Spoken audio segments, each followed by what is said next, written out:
فرضا يعني لو كان يقول لك الآن في هذه اللحظات يعني عندك لقاء مع النبي صلى الله عليه وسلم.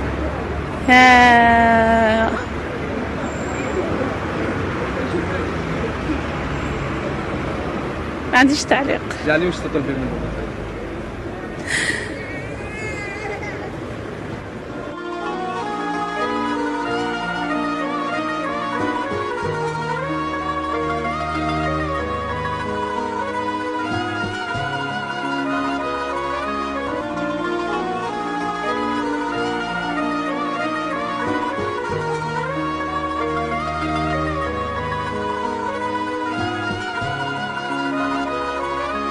لو كان النبي صلى الله عليه وسلم بيننا الآن شعري تقدي تقولي له شعري تقدي تقولي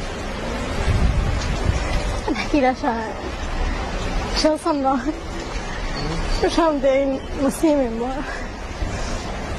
صالح نداوي مسلمين ما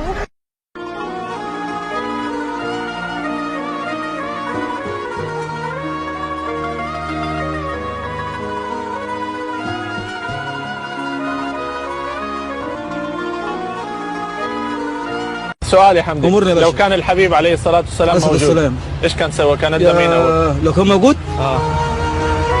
مش قادر اقول لك صراحة.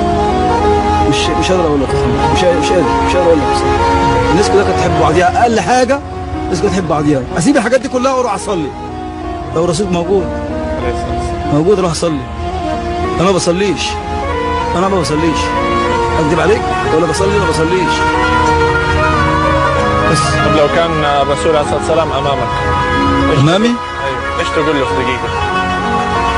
يعني اجري تحت رجليه وابوسها. ايش تتوقع تقولي له لو قدر لك انه تجلس معاه لمدة دقيقة لوحدكم؟ سؤال صعب. لو اتمنى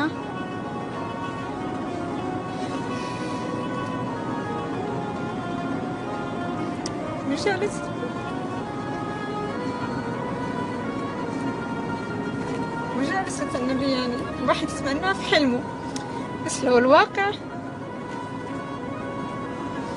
لو علي أنا ياخذ بيشته يشيلني من الدنيا هذه، لو علي، لو على حسابي.